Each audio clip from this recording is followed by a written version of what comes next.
America అధ్యక్షుడు ట్రంప్కు పిచ్చెక్కినట్లుందని ప్రపంచవ్యాప్తంగా సంఖ్యానేకులు అభిప్రాయపడుతున్నారు. $30 ట్రిలియన్ వార్షిక జీడీపీ ఉన్న అతిపెద్ద ఆర్థిక శక్తి అమెరికా. అంతేకాదు అతిపెద్ద మిలిటరీ సూపర్ పవర్ కూడా. పెంటగాన్ ఆయుధాగారంలో వేలాది అణ్వస్త్రాలు ఉన్నాయి. అమెరికా యుద్ధ నౌకలు, సబ్మెరైన్లు నిత్యం ప్రపంచ మహాసముద్రాల్లో నలుమూలలా సంచరిస్తుంటాయి. 70 దేశాల్లో అమెరికా సైనిక స్థావరాలు ఉన్నాయి. గతేడాది అమెరికా తన సైనిక శక్తిపై $1000 బిలియన్ ఖర్చు పెట్టింది. ప్రపంచ పటం నుంచి ఏ దేశాన్నైనా తుడిచిపెట్టగలిగిన శక్తి అమెరికాకు ఉన్నది. ఇంత మహాశక్తికి సర్వాధినేత అయిన అధ్యక్షుడు ట్రంప్ ఎంత బాధ్యతగా ఉండాలి? రెండోసారి అమెరికా అధ్యక్ష పదవీ బాధ్యతలు చేపట్టిన నాటి నుంచి ట్రంప్ స్థిమితం లేనట్లు మాట్లాడుతున్నారు. ఎవరు మిత్రులో ఎవరు శత్రువో తేల్చుకోలేకపోతున్నారు. భారత్పై కక్ష సాధింపుగా అన్నట్లు H-1B వీసా, టారిఫ్ల విషయమై రకరకాల ప్రకటనలు గుప్పిస్తున్నారు. భారత్ పాక్ సంఘర్షణలోనే కాదు, ప్రపంచంలో ఎక్కడ సంఘర్షణ తలెత్తినా అమెరికా తలదూరుస్తోంది. ప్రతి దేశానికి సార్వభౌమాధికారం ఉంటుందన్న మాట మరిచి ఆయా దేశాల పక్షాన ట్రంప్ తానే ప్రకటనలు చేస్తున్నారు. ఆపరేషన్ సింధూర్ గురించి రకరకాల ప్రకటనలు చేసిన ట్రంప్ రష్యా నుంచి చమురు కొనుగోలు నిలిపివేయాలని భారత్ను హెచ్చరించారు. రష్యా నుంచి చమురు కొనుగోలు మానేస్తానని మోదీ తనకు హామీ ఇచ్చినట్లు కూడా ట్రంప్ తాజాగా ప్రకటించారు. అలాంటి హామీ ఏదీ తామివ్వలేదని భారత విదేశాంగ శాఖ స్పష్టం చేసింది. అయినా భారత్పై టారిఫ్లు భారీ ఎత్తున పెంచక తప్పదని ట్రంప్ హెచ్చరికలు జారీ చేస్తున్నారు. మొదట్లో ట్రంప్ మాటలకు విశ్వసనీయత ఉన్నదని భావించిన వారు సైతం ఇప్పుడు ఆయన అబద్ధాలు చెబుతున్నారని వ్యాఖ్యానిస్తున్నారు. ట్రంప్ ప్రకటనలను భారత్ ఏమీ లెక్క చేయనక్కర్లేదని భావిస్తున్నారు. చివరకు అమెరికా ప్రజలు కూడా ట్రంప్ వాచాలతకు విసుగు చెందుతున్నట్టు స్పష్టమవుతోంది. అమెరికా టెక్నాలజీ సంస్థలు కూడా ట్రంప్ హెచ్చరికలతో నిమిత్తం లేకుండా భారత్లో పెట్టుబడులు పెడుతున్నాయి.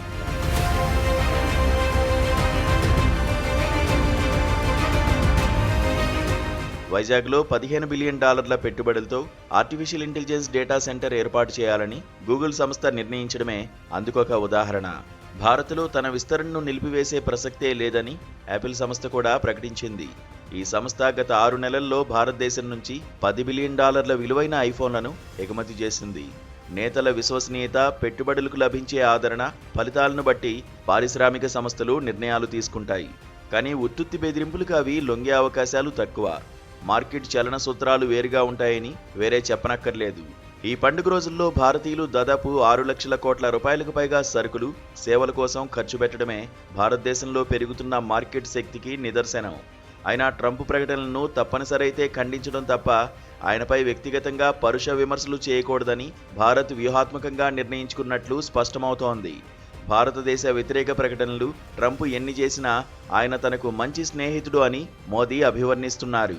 నిజానికి ట్రంప్ ప్రకటనల వల్ల భారతీయుల ఆత్మాభిమానం ఎక్కువగా దెబ్బతిన్నట్లు కనబడుతోంది. దానివల్ల మోదీకి ప్రయోజనమే కానీ నష్టం వచ్చే అవకాశాలు తక్కువ. ట్రంప్ను నేరుగా మోదీ ఎందుకు ఢీకొనడం లేదు?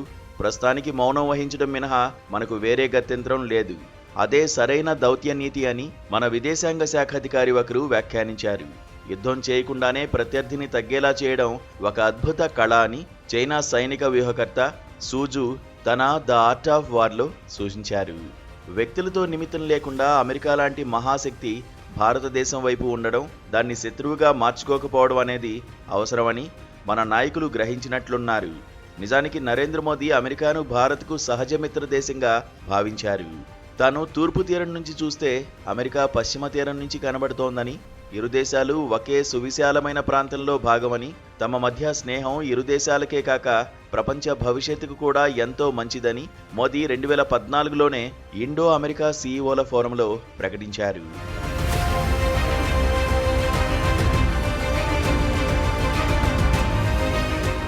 కాంగ్రెస్ పార్టీ అధికారంలో ఉన్నంతకాలం అమెరికాను తన అభివృద్ధి అజెండాలో సహాయకారిగానే భావించింది. మోదీ అధికారంలోకి రాగానే అమెరికాను తన హిందూ వ్యూహాత్మక అజెండాలో భాగంగా భావించారు. ప్రపంచ అగ్రరాజ్యంగా ఎదిగేందుకు భారత్కు అమెరికా అండా దోహదం చేయగలదని ఆయన ఆలోచించారు. ట్రంప్ ఎలుగెత్తుతోన్న అమెరికా ఫస్టు సిద్ధాంతానికి తన భారత్ ఫస్టు నినాదం తోడవుతుందని మోదీ అనుకున్నారు. ట్రంప్ను రెండోసారి గెలిపించేందుకు పనిగట్టుకుని ప్రచారం చేశారు. అమెరికాలో ఉన్న ప్రవాస భారతీయులు పూర్తిగా ట్రంప్ వైపు మొగ్గేలా చేశారు. మోదీ ఇలా ట్రంప్ను పూర్తిగా విశ్వసించేందుకు ఎన్నో కారణాలు ఉన్నాయి.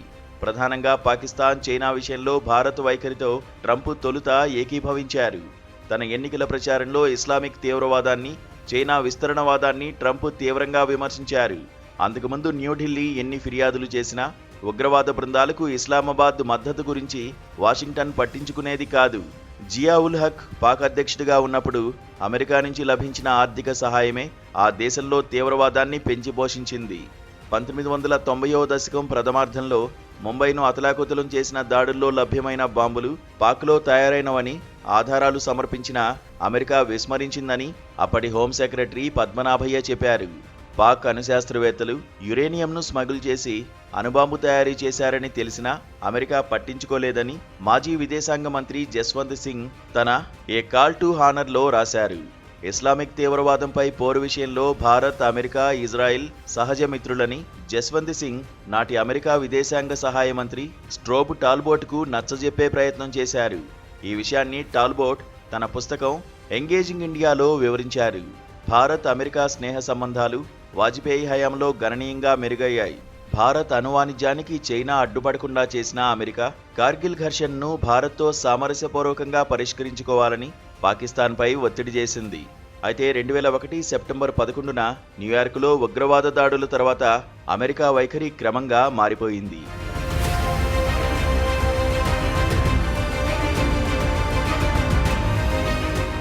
ట్రంప్ అధికారంలోకి వచ్చిన తర్వాత అమెరికా విదేశాంగ విధానమే భారత విదేశాంగ విధానమా అన్నట్లు మోదీ వ్యవహరించారు. ఇరుగు పొరుగు దేశాల ప్రభుత్వాధినేతలను తొలుత తన ప్రమాణ స్వీకారానికి ఆహ్వానించి స్నేహహస్తం చాచిన మోదీ ఆ తర్వాత ట్రంప్తో స్నేహం చేస్తే తనకు తిరుగుండదని భావించారు. మోదీ ప్రధానైన కొత్తలో భారతదేశంలో పర్యటించిన బరాక్ ఒబామా మన దేశానికే మన రాజ్యాంగం గురించి గుర్తు చేశారు. అమెరికా రాజ్యాంగాన్నే పెద్దగా పట్టించుకోని ట్రంప్ మోదీ ప్రభుత్వ జాతీయవాద అజెండాను బలపరిచారు. భారత్ కూడా అనేక అంతర్జాతీయ వేదికలపై అమెరికా ప్రయోజనాలకు అనుగుణంగా చైనాకు వ్యతిరేకంగా వ్యవహరించింది. మొదటిసారి అధ్యక్షుడిగా ఉన్నప్పుడు భారత్కు అనుకూలంగా ఉన్న ట్రంప్ రెండోసారి అధ్యక్షుడైన తర్వాత ఎందుకు వ్యతిరేకంగా వ్యవహరిస్తున్నారు అనేది $1 ట్రిలియన్ ప్రశ్న. ఈ మధ్యకాలంలో డెమోక్రాటిక్ పార్టీకి చెందిన జో బైడెన్ అధికారంలో ఉన్నప్పుడు ట్రంప్ను మోదీ విస్మరించారని, ఈ విషయంలో మన విదేశాంగ శాఖ ఆయనకు సరైన సలహాలను ఇవ్వలేకపోయిందని తలపండిన దౌత్య దురంధరులు అభిప్రాయపడుతున్నారు. విచిత్రమేమంటే ట్రంప్ రెండోసారి అధికారంలోకి వచ్చిన తర్వాత అమెరికా విదేశాంగ విధానం పూర్తిగా అస్తవ్యస్తమైనట్లు కనబడుతోంది. పాక్ ఉగ్రవాదాన్ని ప్రోత్సహిస్తున్నదని తెలిసిన భారత్ వైఖరికి భిన్నంగా ఆ దేశాన్ని ప్రోత్సహించడం ఆశ్చర్యకరం. ఆపరేషన్ సింధూర్ సమయంలో భారత్కు అమెరికా గాని ఇజ్రాయెల్ గాని మద్దతునివ్వలేదు. పైగా పాకిస్తాన్ ఉగ్రవాదాన్ని ప్రోత్సహిస్తున్నదని ప్రపంచ దేశాలకు వివరించాల్సిన పరిస్థితి మనకు ఏర్పడింది. అంటే పరిస్థితి మళ్లీ మొదటికి వచ్చినట్లే అన్నట్లుగా మారింది. విడ్డూరమేమిటంటే అమెరికా ఒకవైపు రష్యా నుంచి చమురు కొనుగోలు చేయవద్దని భారత్ను హెచ్చరిస్తూనే మరోవైపు పుతిన్తో స్నేహం చేయమని ఉక్రెయిన్ అధ్యక్షుడిని బలవంతం చేస్తోంది. నిన్న మొన్నటి వరకు చైనా విస్తరణవాదాన్ని అడ్డుకున్న అమెరికా ఇప్పుడు G2 పేరిట చైనాకు స్నేహాస్తం అందిస్తోంది. యూరోపియన్, ఆసియన్ మిత్రపక్షాలకు చేసిన వాగ్దానాలను విస్మరిస్తోంది. అమెరికా తన ప్రయోజనాలనే ధ్యేయంగా పెట్టుకోవాలని 1823 నాటి జేమ్స్ మన్రో సిద్ధాంతాన్ని అనుసరించాలని ట్రంప్ ప్రభుత్వం నిర్ణయించుకున్నట్లు వార్తలు వెలువడుతున్నాయి. అదే జరిగితే భారత్తో పాటు అనేక దేశాలు తమ విదేశాంగ విధానాన్ని మార్చుకోవడం అనివార్యమవుతుంది. ఏ దేశంతోనూ పూర్తిగా అంటకాగకుండా వ్యూహాత్మక స్వతంత్రతను అవలంబించడమే భారత్కు ఎప్పటికైనా శ్రేయస్కరం.